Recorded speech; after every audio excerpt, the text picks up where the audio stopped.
Welcome to the fourth video in Section 5, Creating a Singleton Actor in the Cluster. In the previous video, we introduced load balancing and learned how to add it in our cluster. In this video, we will take a look at the introduction to Cluster Singleton, its working and implementation. Let's get started then. We use a cluster singleton to ensure that we have exactly one actor of a certain type running somewhere in the cluster. You need a singleton actor in the following cases: a single point of responsibility for certain cluster-wide consistent decisions or coordination of actions across the cluster system, a single entry point to an external system, a single master, many workers, a centralized naming service or routing logic. But it has several drawbacks as well, such as the cluster singleton may quickly become a performance bottleneck. You cannot rely on the cluster singleton to be available non-stop. It takes a while to notice that the node on which the singleton is running has died. The singleton has to be migrated to another node.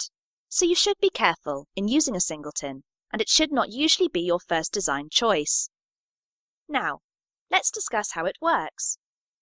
In this example, we'll assume the cluster is using auto-downing, such that unreachable nodes will be marked as down by the cluster leader. We have a cluster Singleton Manager that manages one instance of the singleton actor among all other cluster nodes or a group of nodes tagged with a specific role. This actor starts functioning on all cluster nodes or a group of nodes tagged with a role. On the oldest node, Cluster Singleton Manager creates the actual singleton actor as a child actor from supplied props. If the oldest node becomes unreachable, the cluster failure detector will notice.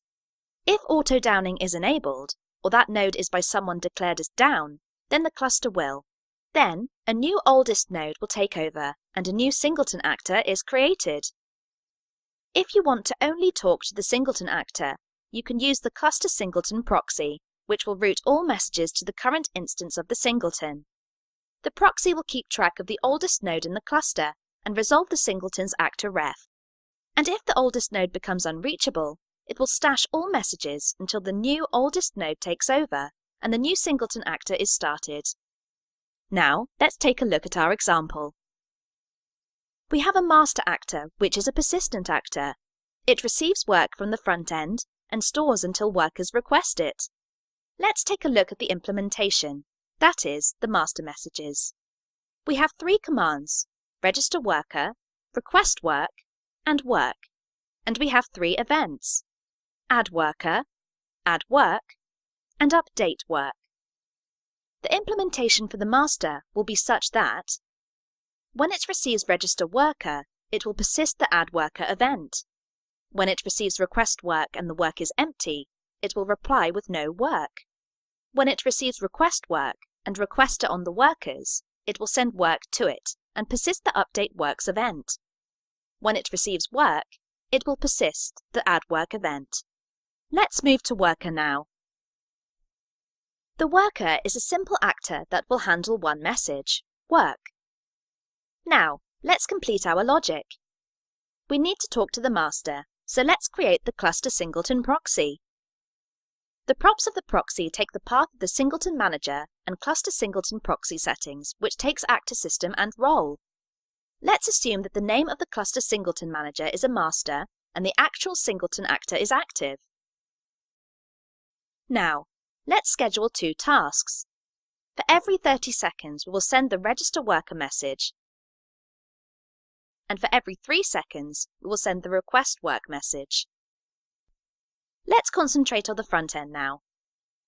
This actor is set to send a message to the master every 3 seconds. So let's add a singleton proxy and schedule the task for every 3 seconds.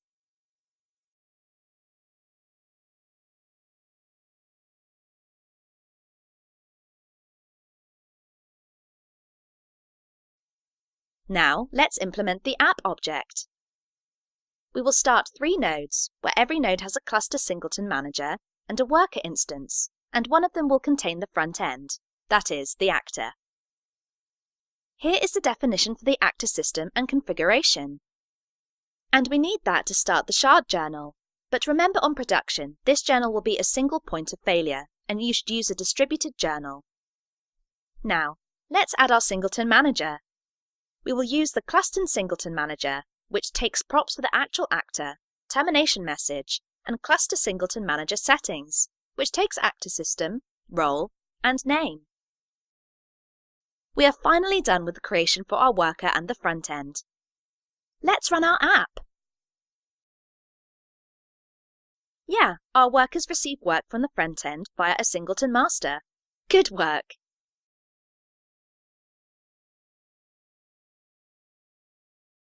You can check the documentation from here. In the end, we have discussed how to implement Cluster Singleton. See you in the final video of Section 5, where we'll work with cluster sharding.